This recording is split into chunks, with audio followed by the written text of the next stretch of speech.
Alright, what's up y'all, it's LakerFan here. As you can see by the title of today's video, this 5'9 shooting guard is literally the most ridiculous build you've ever seen in 2K, and for that reason, they had to patch it. So just a quick disclaimer before we get into the video, they are talking about tuning the 5'9s and nerfing them a little bit. So I don't know how much pulled back a bit necessarily means, but I did at least want to put this disclaimer on the video. We're going to continue with the original recording that I put for this video, but I had to at least re-record this and put the disclaimer just so y'all know that they will be touched and changed a little bit, but we don't know by how much, so I don't want to give up on the video entirely. I want to at least put the concept out there for you to be able to take in. So I hope you enjoyed the video. Let's get back to the original recording. As you can see by the title of today's video, how the best shooting guard in Comp Pro-Am in NBA 2K25 is a 5'9 build. So you're looking at it right now. I mean, 96 three-pointer, 92 ball handle, 91 speed with ball, 99 on Prim D, steal, with a 60 D board even still for like getting involved off the hash and stuff like that, or you could drop it off. It's pretty cheap, it doesn't matter,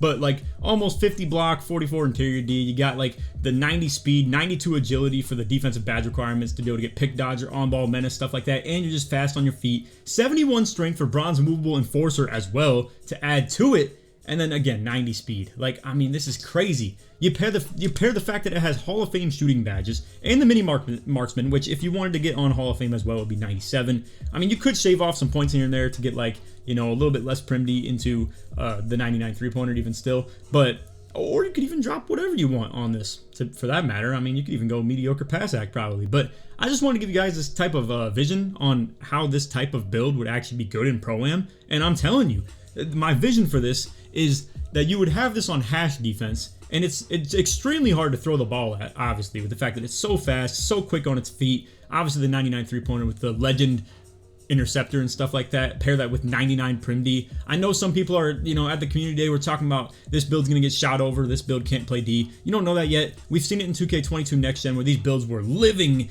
on the game as being a threat defensively and offensively, and that was just because of the fact that it had the mismatch expert as the badge. I mean, mini marksman is still a thing here, but it wasn't this significant in terms of extra attribute points. It was a little bit there, but not this crazy. This is insane. So real quick, I just want to pull up my other build of the point guard one to show you the discrepancy between the ratings at each height, but it's crazy how much the 5'9 gets in comparison to it. So you can just take a quick look at stuff like this. We're just going with builds that can achieve 99 three-pointer and just like comparing them, and as you can see, I mean, it's lacking a lot. Like, if we're gonna upgrade the three-pointer on it all the way as far as we can go, and in this case we don't even get it to 99.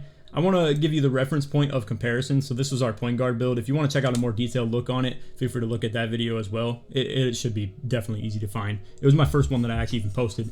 But anyway, so like this right here, you know, you can take a quick little glimpse at it and just compare it. But like, as you can see, you know, we're comparing it between the 6'3". This is like, it can't even afford the 99 three-pointer, and it still has all those ratings it was missing. The other one had 5 attribute points you could still spend on the build. This one is capped out already. You know, you compare it to a 6'2", it's the same deal. You still can't even afford 99 three-pointer. Same thing for a 6'1", can't afford 99 three-pointer. Same thing for a 6-footer, you can't afford 99 three-pointer. So like, all this stuff makes you just really like question if it's even worth to make anything between 5'10 to 6'4. And after that, it almost becomes a question of, are even tall shooting guards going to be worth it? Because what does that even bring to the table? What, just a slightly taller build in terms of contesting shots? I mean, like, I truly do believe when you have a build that can just deflect everything coming its way with the steal, it can still, I'm banking on the idea that it can still contest shots. I mean, bro, there's literally a freaking badge in the game called Mini Marksman, and this build, it wouldn't work against this one no matter what build you're on.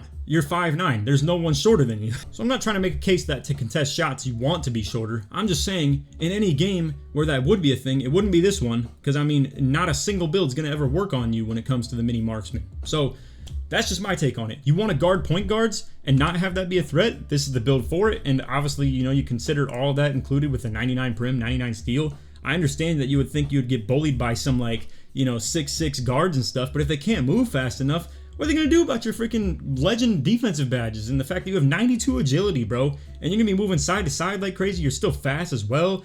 Again, the steal is such a threat on ball that when you are cutting people off or keeping pace with them, you're going to be able to steal the ball really good. I'm just saying, I don't want to buy into hype like so far, but when you try and compare every other shooting guard build to one like this is just so dominant. And I'm telling y'all, I think we're looking at double 5'9" backcourts in Pro-Am. I don't think two guys like this should be on the court at the same time in Park. I think one of them is enough, especially with the fact that it already has high enough steal to really guard perimeter players anyway. So like, if you want to run a build like this at PG in the Park, this is dominant. You know, you don't even need a point guard.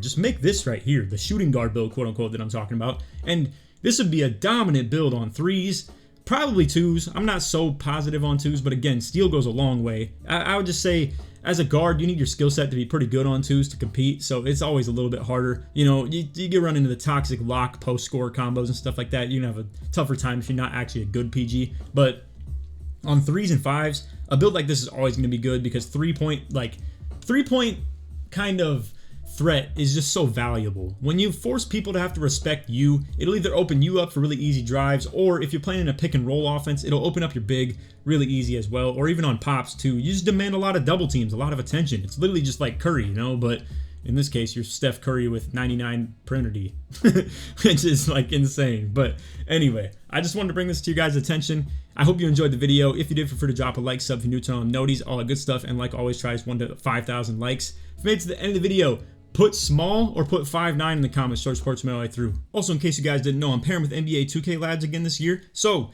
in this time around, since it's so early, they're going to have early content such as the ratings you need for each badge and all the requirements with that are listed in, you know, visual form. We also have each takeover ratings boost, all the ratings that are boosted by every takeover. And a lot of this info, it's stuff I'm interested in seeing. Like that, for instance, is something I didn't spend my time on the game looking for, so you'll find it on their website, as well as the fact that I am super interested in that myself, so I'll be checking it out. And then also, as soon as the game drops, they're going to look for every animation requirement and list that on their website as well. Alright, so as for the premium content, this is where the banger is. Now, obviously, this is 2K24 information right here. To get the 25, you're going to have to subscribe, but 2K Labs is cool enough to let me show you the 24 info as an example. So, for instance, you got a lot of different ways to sort it through here. You can look through green window, speed, you can look for the fastest millisecond jump shot, you can look for the total make percent. So, for instance, on the early, middle, and late end of the green window, what the chances are, then all that combined into the total average. You can look through the most makeable shots to the fastest ones with the biggest green window, to the ones that fit your position group between the guards, wings, and bigs. It's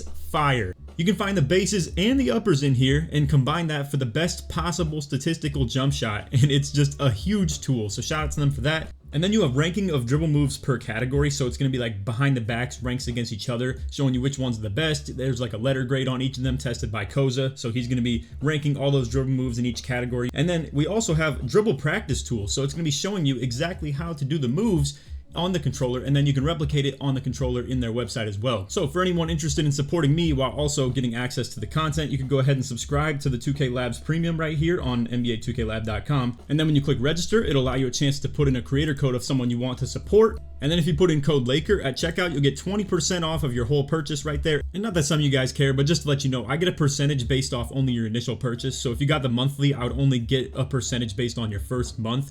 So if you do want to support me a little bit and plan to get like 3 to 6 or even a year-long subscription, feel free to get those and I would really appreciate it. But I get that not everybody wants to, so if you want just the monthly as well, that's cool too. So anyway, that's code Laker at checkout. Appreciate you guys for watching. None of that, let's get back to the video. Anyway, if you want to check out any other 5'9" options that we've posted, I had that true traditional point guard where it's like just a ton of offense, or I am going to be dropping a 5-out version of it as well. So I know we're getting real niche with these videos, but it's kind of what I intended to do. You can click on each one to just choose which one you prefer to like gauge your interest in, and it's a lot more cleanly sorted. You know, we're gonna be able to find anything you're looking for at any given moment. So as long as you're just skimming through the channel, it's as simple as that. So anyway, soft video. Hope you all enjoyed. None of that, titties, man. Peace.